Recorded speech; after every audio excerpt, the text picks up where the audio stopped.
Well, hello everyone, welcome back to another tutorial actually for Lightroom. I took some portraits of a friend of mine lately. I will from time to time look into my notes I have on the right hand side and on the left hand side. One for Lightroom, one for the script, because why not?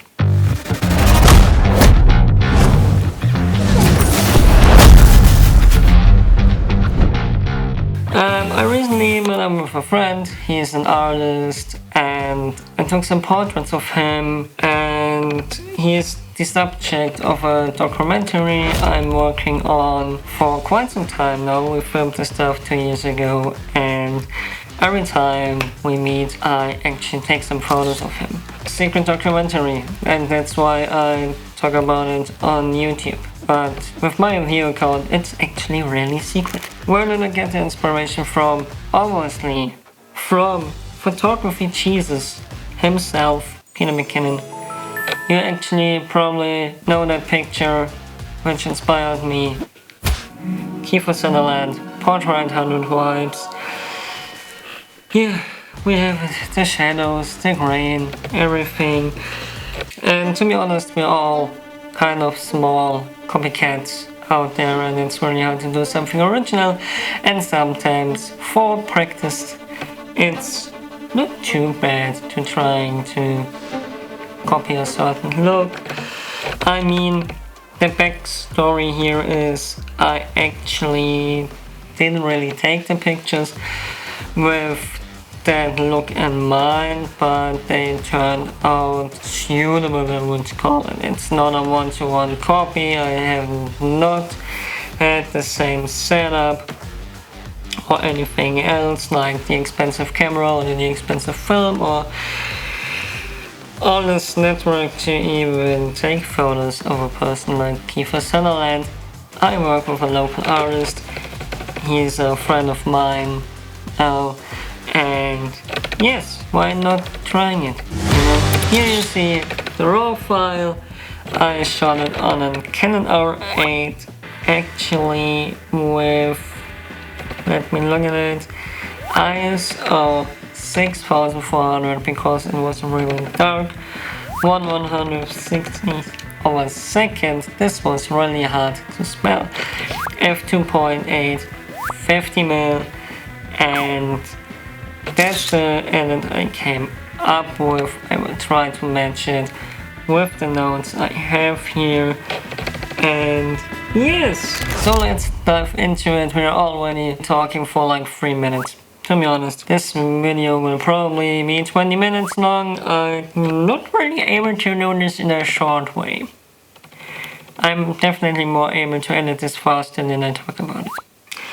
But yes, now we headed into it. Go to the develop page. We put actually a reference photo in there. I will take my own edit in there to not make it too obvious, but at the end we will compare this one to the Kiefer Sutherland picture, and then we're good to go. So now we headed into the exposure part. No, not even an exposure part. Actually white balance. As you see, the picture is already really warm. So I tried to get it onto the cooler side here. Yeah, something like that. And a little bit greener, so we have a more natural look. I will bump up the exposure a little bit because I think it's a little bit too dark. We will not use the contrast slider because the contrast is quite fine, and we get a lot of that later in the toe curve. Slight adjustment of the highlights, not really too much. I think they are pretty good. We had a lot of natural light coming from the side from a window, and wasn't really direct light. It bounced off a wall, and so we got really nice highlights. Now the shadows are pretty good, but I want a little bit more contrast in there from the shadows. Well, they looked really good, but now I have like a little more darker parts there. The whites we actually bump up a little bit for a even more contrasty look. I think the way to do it like this, same with the blacks, is that we have more control over it than with the contrast slider. And then to get a little bit more texture in, so we can see the structure on the face and even a little bit more of the grain, I will adjust the clarity so we get a little bit more soft look from the film, you know. And then a thing I really like is to go down with the saturation, because we will control the colors later in the color mixing tab. But I really love this vibrance slider. I think it's not as heavy as the saturation slider. Probably one of the most difficult parts here is in the tone curve. Typical thing we do there, nothing too fancy, and S-curve a little bit to the side here to get the blacks even blacker, the whites or the highlights, not the blacks, the shadows, you know what I'm talking about. There, we stay in the middle. I like to bump up the blacks here like this to get not those super dark blacks, and the same with the whites. We can not too much so it does not look too unnatural. Yeah, so they get muted. Then in the reds I have to look at my notes what I actually did there.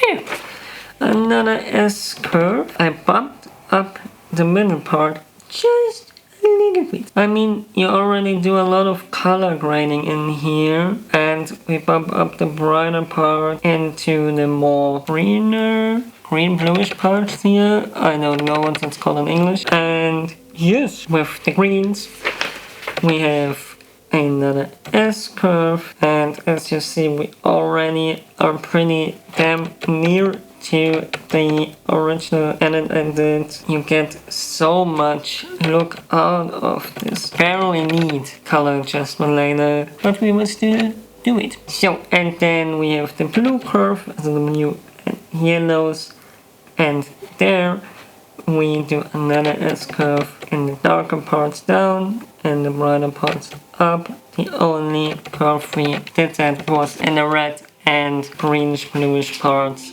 There we took down some greens, took down in the highlights, and in the shadows we went a little bit more into the greenish thing, so it doesn't get too reddish. Now we head over to the mixer, and I usually start with the saturation and then we do a little basic things I literally do with every picture I have from humans taken in daylight. We take out the red quite heavily, we bump up a little bit of the orange too, so we get warmth, and then we take a little bit out of the yellows so it doesn't look too citrusy, would be my description of that. And then the greens we take completely out, because we just don't want them in there. It doesn't hurt the plants, so the focus is completely on the person. And then a little basic thing I do there, because it's a color spectrum I don't really like in portraits, is to heavily desaturate aqua, blue, purple and magenta. And then we go to the hue page. I don't adjust too much on there, just the reds to the oranges, so we get a warmth tone and not too piggy looking red pinkish tone, and the orange a little bit more to the yellow side, so we get really warm sun touched type of colors. And now to the luminance page, we bump up the reds a little bit. Especially seen here in the face. A lot of people have like these red little dots in the face, and with brightening them up they kind of disappear, but not in an unnatural way. I wanna have these imperfections in the face, but not too much. The orange a little bit darker, so it's not too bright, it's more thing to taste. We bump up the yellows a little bit, so we get a little bit of bright, shining image. Here I bumped up the purples, and as I move the slider, you notice it a little bit, especially on the skin parts here. Same with the magenta. It's definitely not a big difference, but a slight difference. Those are the differences probably only the person sees that took the picture. Now in the details, we know a really simple thing. Actually, just sharpening the image a little bit. Here you see the masking by pressing Option and holding the slider. You see what type of edges I want to sharpen in this picture. The amount a little bit up. You do see a little bit of a difference. Again, if you look really closely and you really know the image, then it does a lot. Like look at the beard, it gets a little bit more detail. And now we head to the lens correction. It's actually already on. Funny thing, on the picture I posted on Instagram like a week ago when this comes out, I forgot that. It gives a little bit more detail to the background, and the vignetting of the lens disappears. We want a little bit of vignetting. Funny thing, to actually take away the vignetting of the lens and then adding vignetting in the effects. Same thing with the contrast slider. You have more control over it. I changed the midpoint a little bit because, as you see, I want to really emphasize the person I took the portrait of. Obviously, we add the grain because Portra has a lot of grain, film has a lot of grain, and these are just random numbers I came up with because I like the look. It's as simple as that sometimes. What did I miss? I missed the color grading slider. Everything I do here is actually really basic. I do nothing with the midtones. The shadows get a little bit of this filmish greenish yellow look. Really just not much, like 8, maybe even too much, 7. Nice. It looks a little bit weird here, but we come to this part. Highlights, I want to emphasize definitely more on the yellow orange side. As you see, it just gives the image this really portrait-ish filmic look everyone talks about. And now the slider, I still don't understand till this day. The calibration slider. Honestly, there is probably a really scientific way to explain it, but my edits are really scientific, and yes, that's probably the whole point. It's more about the feel here, not the actually scientific right way to do it. So if you don't know a slider, simple thing, try it. And this is what I did here. As you see, you can really emphasize a look here. What I really like is putting the tint to the green side because you get this really heavy film look. I know, buzzwords. Yeah, a little bit to the green side. Here the red primary, you see heavy stuff happening there.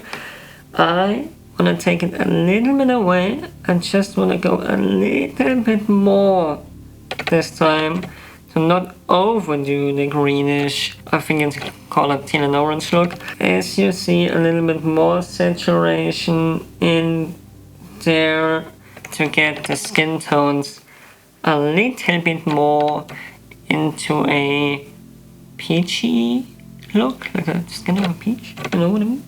And with the green, you see the same thing. Skin color is getting a little bit more natural. And again we bump up the saturation. As you see, slight adjustment, but it's about the details. And then here a slider which is so heavy. The blue primaries, I know, +1, modestly thinking, but it's the slight light thing I see I want to have there. And here, as you see, we don't want to make this person looking like a certain orange looking person, so we desaturate this a little bit. And there we have the difference. Really not too much, but it gets a little bit more controlled. Yeah, there we have it. No, we don't have it. There is another little thing. We will add a little bit of masking to the person I took a photo of. His name is Paul, by the way. Lightroom does have a really nice adaptive setup for the masks. I like actually the grainy portrait look. Don't be scared, it looks bad now, but it looks better in a second. You go to the facial skin, and there it added really much texture and clarity. What I want to do is actually decrease the clarity so the face gets a little bit of a softer look, and decrease the texture a little bit, so as you see here we get this really nice texture out of the skin. See this? It just makes the face a little bit pop more. And then yes, we have the eyes, which do a little bit of a thing, a little brightening up. There with the whites in the eyes. Some people like it. Eye sclera it's called. Some people think it's a little bit too much. In this case, I actually think it's a little bit much. So turn it a little bit down so we get a little bit more natural than I did here. Oh no, it's looking quite similar, to be honest. Yes, I didn't mess up too bad. So, yeah, I think Portra or Kodak would be proud with this edit, in my honest opinion. And the before, looking at the before, on the left side we have a aspiring artist, on the right side now we have a torture genius, which is listening to a lot of vinyls and puts fancy stuff into his coffee. That is actually an insider. Now we come to the heavy part in this video. I can throw this away. Now we have to compare it to the master Peter McKinnon shot. Well, how did we do? It's not a Peter McKinnon picture, to be honest. By the way, the lens was 50mm. I don't know what Peter used, but Mr. McKinnon tends to use the 50mm as well, but I don't know it. I think he says in this video probably. And actually my battery is dying, so I have to speed up a little bit. We have definitely more contrast in the picture. I think if we put it down a little bit, we get really near there. Yes, it's a little bit more orangey, so if we put down the slider here a little bit, we can actually get really far. I like it like that. What do I have to say? I hope you liked that little edit breakdown, and I think I don't have to read this. Next time we will see how my construction site in the studio is doing. Until the next video. Honestly, it's not cool to copy another artist, but it's good practice, and obviously originality these days is really rare. The setting was different. I was thinking about the fact that it was really matching. I honestly like the picture, and I think this is the main thing. You can do a very simple way. You can head to his website, buy his preset. He actually has a preset online, what he used on the Kiefer Sutherland portrait shoot, and yeah, you don't need a fancy setup, you don't need a celebrity for such pictures, maybe just a good friend or a local artist or your local cat person, I don't know. And yeah, you can like, comment and subscribe if you want to. Until the next video. Goodbye. This was actually filmed as one take, and I'm out of breath, I have a dry mouth, and I actually really overdid myself today.